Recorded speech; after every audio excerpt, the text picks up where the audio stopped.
বন্ধুরা, নিম্নচাপ আরো শক্তিশালী হচ্ছে সেরকমই কিন্তু পাওয়া যাচ্ছে। আমরা যদি ঠিক 15 তারিখের দিকে দেখি এবং 16 তারিখের দিকে দেখি, এই সময়টাতে কিন্তু নিম্নচাপ আসবে এবং নিম্নচাপটা আসবে যেখানে পশ্চিমবঙ্গ এবং বাংলাদেশের বেশ কিছু এলাকায় ভালো মাত্রায় ঝোড়ো হাওয়ার সৃষ্টি হবে। শুধুমাত্র 15 তারিখ, 16 তারিখ এবং 17 তারিখ নয়, তার আগেতেও অর্থাৎ আজকালের মধ্যেও কিন্তু বেশ কয়েকটা জায়গাতে ঝোড়ো হাওয়া এবং তার সঙ্গে ভারী বৃষ্টির সম্ভাবনাও রয়েছে। তো সম্পূর্ণ খবর দেখতে থাকুন, তাহলে এই সম্পূর্ণ ব্যাপারটা আপনার কাছে পুরো ক্লিয়ার হয়ে যাবে। তো আমরা যদি দেখি যে কোথায় কি অবস্থান রয়েছে, তাতে করে দেখা যাচ্ছে, দেখতেই পাচ্ছেন যে আপনারা যে ঠিক 18 তারিখ নাগাদ আমরা দেখতে পাচ্ছি যে নিম্নচাপ আরো বেশি বেশি মাত্রায় ঘনীভূত হয়ে আসছে এবং নিম্নচাপের ঝড়ের পরিমাণ প্রায় 50 থেকে 60 কিলোমিটার, কোথাও কোথাও 70 কিলোমিটার বা তারও বেশি রয়েছে। এবং পশ্চিমবঙ্গের উপকূলবর্তী এলাকার দিকে যে সমস্ত জেলাগুলো রয়েছে, তার সঙ্গে সঙ্গে পশ্চিমবঙ্গের দক্ষিণবঙ্গের বেশ কিছু জেলাতে এর প্রভাবটা থাকবে। তার সঙ্গে সঙ্গে যদি আমরা বাংলাদেশের দিকে তাকাই, সেখানেও কিন্তু পরিস্থিতি প্রায় একই রকম, অর্থাৎ 16 তারিখ, 17 তারিখ, 18 তারিখ এই সময়টাই কিন্তু নিম্নচাপের অবস্থানটা ভালো মাত্রায় থাকছে। তবে আমরা ঠিক এই অবস্থায় এখন কোথায় দাঁড়িয়ে রয়েছে, বৃষ্টি হওয়ার সম্ভাবনা কোথায় রয়েছে, সেই দিকে একটু তাকাবো। যদি আমরা একটু দেখি যে এই অবস্থায় দাঁড়িয়ে কোথায় কীরকম বৃষ্টি হওয়ার সম্ভাবনা রয়েছে, তাতে করে দেখা যাবে যে বেশ কিছু এলাকায় কিন্তু ঝোড়ো হওয়ার সম্ভাবনা রয়েছে। আমরা একটু আস্তে আস্তে এগিয়ে যাব এবং দেখবো যে আর কি কি সম্ভাবনা রয়েছে, কোথায় ঝোড়ো হওয়ার সম্ভাবনা রয়েছে বা বৃষ্টি হওয়ার সম্ভাবনা রয়েছে। আমরা আস্তে আস্তে এগিয়ে যাচ্ছি এবং দেখে নেব যে কোথায় সম্ভাবনা রয়েছে। দেখুন, পশ্চিমবঙ্গের বেশ কিছু এলাকায়, বিশেষ করে পশ্চিমবঙ্গের দক্ষিণবঙ্গের বেশ কিছু জায়গাতে আজকে ভারী বৃষ্টি হওয়ার সম্ভাবনা কিন্তু রয়েছে এবং তার সঙ্গে সঙ্গে বাংলাদেশের দিক থেকেও কিন্তু ভারী বৃষ্টি হওয়ার সম্ভাবনা রয়েছে এবং তার সঙ্গে ঝোড়ো হাওয়া দেওয়ারও কিন্তু সম্ভাবনা রয়েছে। আমরা যদি একটু এগিয়ে যাই এবং দেখার চেষ্টা করি যে কোথায় কোথায় ঠিক রয়েছে, আমরা ঠিক আজকে রাত্রি 9টার দিকে আমরা দেখতে পাচ্ছি যেটা বাংলাদেশের সিলেটের দিকে কিন্তু এইরকম অবস্থানটা রয়েছে, যেখানে ঝোড়ো হাওয়া থাকবে এবং ঝোড়ো হাওয়ার যদি আমরা পরিমাণটা একটু দিকে ফোকাস করি, ঝোড়ো হাওয়ার পরিমাণটা কিন্তু প্রায় 50 থেকে 60 কিলোমিটার বেগে ঝোড়ো হাওয়া থাকবে। আমরা ঠিক এই জায়গাতে অবস্থান করছি, অর্থাৎ রাত্রি 9টার দিকে দেখা যাচ্ছে যেটা সিলেটের দিকে ঝোড়ো হাওয়াটা কিন্তু থাকবে এবং ঝোড়ো হওয়ার পরিমাণটা দেখতে পাচ্ছেন 40 থেকে 50 কিলোমিটার বেগে ঝোড়ো হাওয়া রয়েছে। এবার আমরা আর একটু এগিয়ে যাবো এবং দেখার চেষ্টা করবো যে আর কোথায় কিরকম সম্ভাবনা রয়েছে। তো দেখা যাচ্ছে যেটা যে মেনলি সিলেটের দিকে যেমন অবস্থান করছে, পাশাপাশি আরও বেশ কিছু জায়গাতে কিন্তু এই অবস্থানটা থাকবে।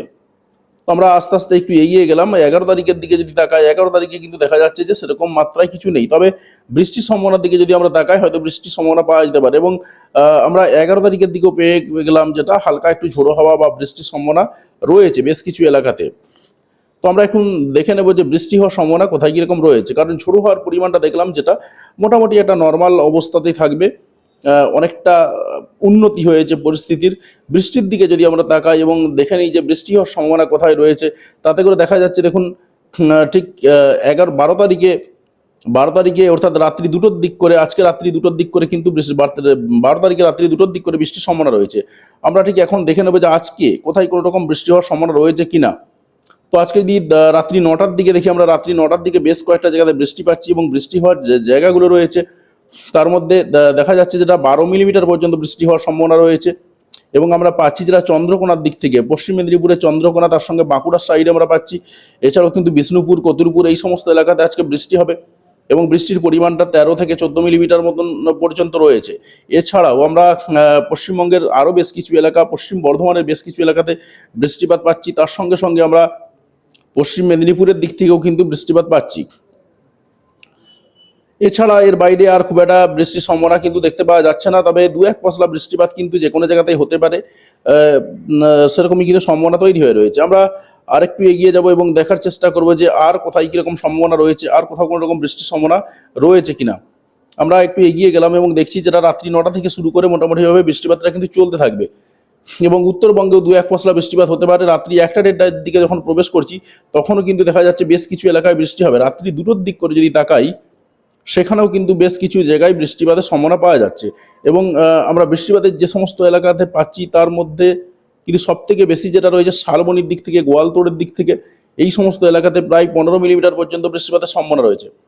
পাশাপাশি পার্শ্ববর্তী এলাকা কেশপুরের দিক থেকেও পাওয়া যাচ্ছে, মেদিনীপুরের দিক থেকে বৃষ্টিপাত রয়েছে। এছাড়াও কিন্তু বৃষ্টিপাত রয়েছে খড়গপুরের দিক থেকে, বালির দিক থেকে, ঝাড়গ্রামের দিক থেকে, এই সমস্ত এলাকাতেও কিন্তু বৃষ্টিপাত পাওয়া যাচ্ছে।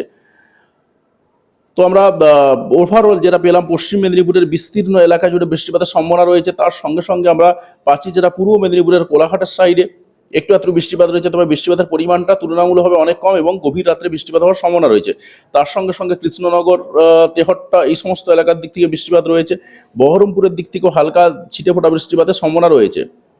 তো আমরা দেখে নেব যে আর কি সম্ভাবনা রয়েছে। ওভারঅল কিন্তু রাত্রি দুটোর দিক করে আজকে সম্ভাবনা কিন্তু দেখতে পাচ্ছি। তো আমরা আরেকটু যদি এগিয়ে যাই, তাতে করে আরও কিছু সম্ভাবনা দেখতে পাবো। দেখুন, আমরা আস্তে আস্তে আর একটু এগিয়ে যাচ্ছি।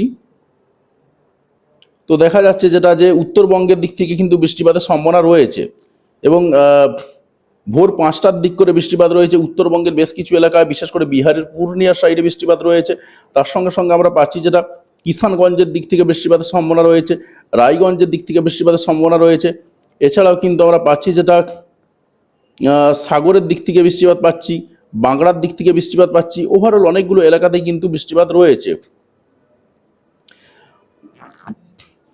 বলা যেতে পারে এটা বিহার সাইডে বললাম, বিহার সাইডে কয়েকটা জায়গাতে বৃষ্টিপাত রয়েছে। পশ্চিমবঙ্গের দিকে যদি আমরা তাকে, পশ্চিমবঙ্গের দক্ষিণবঙ্গের বিশেষ করে খড়গপুরের দিক থেকে বৃষ্টিপাত রয়েছে। ওভারঅল দেখা যাচ্ছে যেটা পশ্চিম মেদিনীপুরের বেশ কিছু এলাকায় কিন্তু আজকে বৃষ্টিপাতের সম্ভাবনা রয়েছে এবং কালকে ভোরের দিকে বৃষ্টিপাতের সম্ভাবনা রয়েছে। আমরা দেখে নেব যে আর কি সম্ভাবনা রয়েছে, আর কতটা কি বৃষ্টি হতে পারে। তো আমরা যদি আরেকটু এগিয়ে যাই এবং দেখার চেষ্টা করছি যে আর কি সম্ভাবনা রয়েছে, দেখা যাচ্ছে যেটা কলকাতার সাইডেও একটু একটু 2-1 পশলা বৃষ্টিপাত হবে বেলা 10টার দিক করে। পাশাপাশি আমরা পাচ্ছি যেটা যে 12টার দিক করে, বেলা 12টার দিক করে, কালকে বেলা 12টার দিক করে গোটা বাংলাদেশ, গোটা পশ্চিমবঙ্গ জুড়ে হালকা ছিটে ফোটা বৃষ্টিপাতের সম্ভাবনা তৈরি হয়ে রয়েছে এবং আকাশে মেঘলা আকাশ থাকবে, সেরকমই কিন্তু একদম পরিষ্কার। তো আমরা মেঘের দিকে একটু তাকাবো যে মেঘ কোথায় কিরকম সম্ভাবনা রয়েছে। আমরা মোটামুটিভাবে বলতে পারি যেটা 5টার দিক করে কিন্তু হালকা ফুলকা 2-1 পশলা বৃষ্টিপাত শুরু হয়ে যাবে। আমরা যদি সন্ধ্যে 7টার দিকে দেখাই, সন্ধ্যে 7টার দিক করেও কিন্তু বৃষ্টিপাত রয়েছে এবং মেনলি যে বৃষ্টিপাতটা রয়েছে আজকে পশ্চিম মেদিনীপুরের দিকে সব থেকে বেশি বৃষ্টিপাত রয়েছে। আমরা একটু মেঘের দিকে তাকাবো যে কোথায় মেঘ কিরকম রয়েছে। তো উপগ্রহ চিত্র অনুসারে একটু দেখবো যে কি সম্ভাবনা রয়েছে। দেখুন, উপগ্রহ চিত্র অনুসারে যেটা দেখা যাচ্ছে আপাতত মেঘলা আকাশ রয়েছে এবং আমরা পুরোটাই মেঘাচ্ছন্ন আকাশ দেখতে পাচ্ছি। তবে সব থেকে বেশি মেঘ যদি দেখতে পাই সেটা হচ্ছে পুরুলিয়ার সাইডে বৃষ্টিপাত রয়েছে এবং তার সঙ্গে ঘন মেঘ রয়েছে। পুরুলিয়ার মুড়ির দিক থেকে বেশ কিছু বৃষ্টিপাতও চলছে। পুরুলিয়ার সাইডে একদম ঘন কালো মেঘ রয়েছে, বাঁকুড়ার দিক থেকেও ঘন কালো মেঘ রয়েছে। গোটা পুরুলিয়া জেলা এবং বাঁকুড়া জেলা জুড়ে ঘন কালো মেঘ রয়েছে। বাকি পশ্চিমবঙ্গের অন্যান্য জায়গাতেও কিন্তু ভালো মাত্রায় মেঘ রয়েছে। উত্তরবঙ্গের আকাশের দিকে যদি তাকায় সেখানেও পরিস্থিতি একই রকম। উত্তরবঙ্গের বিশেষ করে দিনাজপুরের দিক থেকে কিন্তু আমরা পাচ্ছি যেটা বেশিরভাগ অংশেই ঘন কালো মেঘ রয়েছে। বাংলাদেশের রংপুর জংশন ডিভিশনের দিক থেকে যদি আমরা তাকাই, গোটা রংপুর জুড়ে ভালো মাত্রায় ঘন কালো মেঘ রয়েছে। তার সঙ্গে সঙ্গে আমরা পাচ্ছি যেটা ঢাকা ডিভিশনের বেশ কিছু এলাকায় মেঘাচ্ছন্ন আকাশ রয়েছে এবং সিলেটের দিক থেকেও একই রকম অবস্থা। পাশাপাশি গোটা ত্রিপুরা জুড়েও কিন্তু দেখা যাচ্ছে যেটা বিশেষ করে উত্তর ত্রিপুরার দিক থেকে ঘন কালো মেঘ রয়েছে। দক্ষিণ ত্রিপুরাতে তুলনামূলকভাবে একটু কম মেঘ রয়েছে এবং আমরা যদি চট্টগ্রামের সাইডে চলে যাই সেখানেও পাওয়া যাচ্ছে যেটা বিশেষ করে রাঙামাটির দিক থেকে একটু মেঘ রয়েছে। বাকি গোটা চট্টগ্রাম জুড়ে কিন্তু ঘন কালো মেঘ না থাকলেও হালকা মেঘ রয়েছে এবং বেশ কিছু এলাকায় বিশেষ করে ধানবাদের দিক থেকে পুরুলিয়ার বেশ কিছু এলাকাতে এই মুহূর্তে কিন্তু বৃষ্টি চলছে এবং আগামী বেশ কয়েকটা দিন বৃষ্টি হওয়ার সম্ভাবনা রয়েছে। এবারে আমরা আরেকবার ফিরে যাচ্ছি নিম্নচাপের দিকে। তার কারণ নিম্নচাপটা কিন্তু বেশ ঘন মাত্রায় আসার সম্ভাবনা রয়েছে, সেরকমই কিন্তু পাওয়া যাচ্ছে। তো আমরা একটু দেখবো যে আজকে কোথাও কোনো রকম ঝোড়ো হাওয়া বা ঝড় দেওয়ার সম্ভাবনা রয়েছে কিনা। আস্তে আস্তে একটু এগিয়ে যাচ্ছি। এগিয়ে যেতে দেখা যাচ্ছে যেটা আজকে কিন্তু সেইভাবে এখনো পর্যন্ত ঝোড়ো হাওয়া বা ঝড় দেওয়ার সম্ভাবনা মারাত্মক আকারে পেলাম না। 2-1টা জায়গাতে একটু হালকা ঝোড়ো হাওয়া দেবে, তবে মারাত্মক আকারে সেটা কিন্তু থাকবে না। এবং আমরা প্রায় রাত্রি 12টা-1টা পৌঁছে গেলাম, তাতে করেও দেখা যাচ্ছে যে ঝোড়ো হওয়ার সম্ভাবনা নেই। আমরা একদম কালকে সন্ধে পর্যন্ত দেখে নেবো যে সন্ধে পর্যন্ত কোথায় কি সম্ভাবনা রয়েছে। আমরা কিন্তু সন্ধে পর্যন্ত আস্তে আস্তে এগিয়ে যাচ্ছি, দেখতে পাচ্ছি যেটা যে না, সেরকম কোনো ঝোড়ো হওয়ার সম্ভাবনা কিন্তু আমরা এখনো পর্যন্ত পেলাম না। তবে যে নিম্নচাপটা আসার সম্ভাবনা রয়েছে সেই নিম্নচাপটা কিন্তু আসবে এবং বেশ ঘন আকারে আসবে, সেরকমই কিন্তু সম্ভাবনা রয়েছে। আমরা আস্তে আস্তে বেলা 2টোর দিক করে পৌঁছে গেছি। বেলা 2টোর দিক করে দেখা যাচ্ছে যেটা সেভাবে ঝোড়ো হাওয়া নেই। অন্ততপক্ষে আমাদের ফোকাস জোন যেটা রয়েছে সেই এলাকাটাতে কিন্তু কোনো রকম ঝোড়ো হওয়ার সম্ভাবনা আমরা দেখতে পেলাম না। সন্ধ্যে 7টা পর্যন্ত 8টা পর্যন্ত দেখলাম সন্ধে 8টার দিক করে আমরা যেটা পাচ্ছি সেটা হচ্ছে সিলেটের দিক থেকে ঝোড়ো হাওয়া, যেটা আমি প্রথমেই বলেছি। এবার আমরা সরাসরি চলে যাচ্ছি যে একদম 14 তারিখ 15 তারিখের দিকে, যেটা প্রথমের দিকে একটু দেখাইয়েছিলাম। দেখুন 12 তারিখ, যদি আমরা 14 তারিখের দিকে তাকাই, 14 তারিখে কিন্তু কলকাতা সহ দক্ষিণবঙ্গের বেশ কিছু এলাকাতে নিম্নচাপ শুরু হবে এবং সেখানে ঝোড়ো হওয়ার পরিমাণ রয়েছে 40 থেকে 50 কিলোমিটার বেগে ঝোড়ো হওয়া। এবং আমরা যদি আরেকটু এগিয়ে যাই, বিশেষ করে 15 তারিখের দিকে, সেখানেও দেখতে পাবো যেটা যে ঝোড়ো হওয়াটা কিন্তু আস্তে আস্তে বাড়বে। বিশেষ করে আমরা পাচ্ছি যেটা 15 তারিখে বেলা 3টের দিক করে ঝোড়ো হওয়ার পরিমাণটা কিন্তু বাড়তে থাকবে। এবং 15 তারিখ 16 তারিখ আপাতত যেটা দেখা যাচ্ছে ECMWF মডেল দিয়ে, তাতে করে পাওয়া যাচ্ছে যেটা কিন্তু ভালো মাত্রায় একটু ঝোড়ো হাওয়া হওয়ার সম্ভাবনা রয়েছে। আমরা ECMWF মডেলের পাশাপাশি একটু আমরা GFS মডেলটাও একটু দেখার চেষ্টা করব যে GFS মডেল কি বলছে। GFS মডেল কি একটু বেশি বেশি কিছু দেখাচ্ছে? তো আমরা GFS মডেল দিয়ে যদি দেখি, GFS মডেল কিন্তু দেখা যাচ্ছে যেটা 15 তারিখ নাগাদ আমরা দেখলাম বেশ ভালো মাত্রায় ঝোড়ো হওয়ার সম্ভাবনা কিন্তু রয়েছে। শুধু 15 তারিখ নয়, 15 তারিখের পাশাপাশি আমরা 14 তারিখ থেকেই কিন্তু তার লক্ষণটা পাচ্ছি। 14 তারিখে যদি আমরা দেখি কলকাতার সহ দক্ষিণবঙ্গের অবস্থা কীরকম যাবে, GFS মডেল যেটা দেখাচ্ছে 60 থেকে 62-65 কিলোমিটার পর্যন্ত বেগে ঝোড়ো হওয়ার সম্ভাবনা রয়েছে কলকাতা সহ দক্ষিণবঙ্গের প্রায় প্রত্যেকটি জেলাতেই। তার সঙ্গে সঙ্গে বাংলাদেশের দিকে যদি আমরা তাকাই, সেখানেও কিন্তু পরিস্থিতি প্রায় একই রকম। গোটা খুলনা ডিভিশন, গোটা ঢাকা ডিভিশন, বরিশালের অনেকটা অংশ, এই সমস্ত এলাকার দিক থেকে কিন্তু সম্ভাবনা রয়েছে। তার সঙ্গে সঙ্গে কুমিল্লার দিক থেকেও পরিস্থিতি প্রায় একই রকম ঝোড়ো হাওয়া থাকবে। আর উত্তরবঙ্গের দিকে যদি তাকাই, উত্তরবঙ্গে কিন্তু ঝোড়ো হওয়ার পরিমাণটা একটু কম হলেও কিন্তু উত্তরবঙ্গেও ঝোড়ো হাওয়াটা থাকবে, সেরকমই পাওয়া যাচ্ছে। এবং আমরা যদি 15 তারিখ 14 তারিখ বাদ দিয়ে যদি 15 তারিখের দিকে তাকাই এবং 16 তারিখের দিকে যদি তাকাই যে সেখানে কি অবস্থা রয়েছে, সেখানেও কিন্তু আমার পরিস্থিতি প্রায় একই রকম দেখতে পাচ্ছি, যে ঝোড়ো হওয়ার পরিমাণটা কিন্তু মোটামুটিভাবে ভালো মাত্রায় থাকবে। এবং আপনাকে বলে গেলাম, আরও একবার বলে দিচ্ছি, সেটা হচ্ছে আমরা জিএফএস মডেল দেখলাম। তবে জিএফএস মডেলের থেকে ECMWF মডেল, এই যে মডেলটা, এটা এশিয়ার জন্য খুব ভালো কাজ করে। সেই হিসাবে বলতে পারি ঝোড়ো হওয়ার পরিমাণটা জিএফএস মডেলের যেটা দেখাচ্ছে তার তুলনায় তুলনামূলকভাবে একটু কম হবে।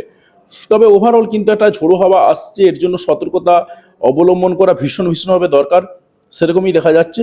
এবং এটা কোনো রকম বড় ঝড় আকার না নিলেও কিন্তু একটা ছোটোখাটো নিম্নচাপ, এবং সেই নিম্নচাপের প্রভাবে ভালো মাত্রায় ঝোড়ো হাওয়া, সেই জায়গাটা কিন্তু থাকবে, সেরকমই দেখা যাচ্ছে। এবং এই সময়টা কিন্তু বৃষ্টি হওয়ার সম্ভাবনা রয়েছে। আমরা যদি একটু বৃষ্টিপাতের মোড়ে চলে যাই এবং দেখে নিই যে ঠিক এই সময়টাতে কীরকম বৃষ্টি হওয়ার সম্ভাবনা রয়েছে, তাতে করেও আমরা কিন্তু দেখতে পাবো যে এই সময়টাতে কিন্তু শুধু ঝোড়ো হাওয়া দিয়েই থেমে থাকবে এমনটা নয়, বৃষ্টি হওয়ারও কিন্তু সম্ভাবনা রয়েছে। দেখতে পাচ্ছেন একদম লাল লাল বর্ডারগুলো।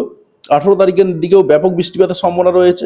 16 তারিখের দিকে যদি আমরা তাকাই, সেখানেও কিন্তু বৃষ্টিপাত আমরা পাচ্ছি, তুলনামূলকভাবে কম হলেও বৃষ্টিপাত কিন্তু ঝোড়ো হাওয়াটা বেরিয়ে যাওয়ার পরে ভালো মাত্রায় বৃষ্টিপাত আসার সম্ভাবনা রয়েছে। তো যাই হোক, আশা করি পুরো ব্যাপারটা ক্লিয়ার হয়ে গেছে। আপাতত দুদিনের আবহাওয়ার অবস্থা কীরকম থাকবে সেটাও আমি বলে দিয়েছি।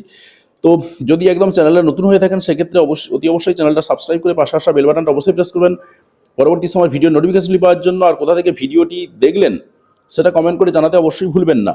আর প্রত্যেক দিন নিত্য নতুন ভিডিও পাওয়ার জন্য এবং ওয়েদার আপডেট সঠিক সময় পাওয়ার জন্য আমাদের চ্যানেলটা সাবস্ক্রাইব করে পাশে আসা ঘন্টাটা অবশ্যই বাজিয়ে যাবেন। ধন্যবাদ ভিডিওটি দেখার জন্য।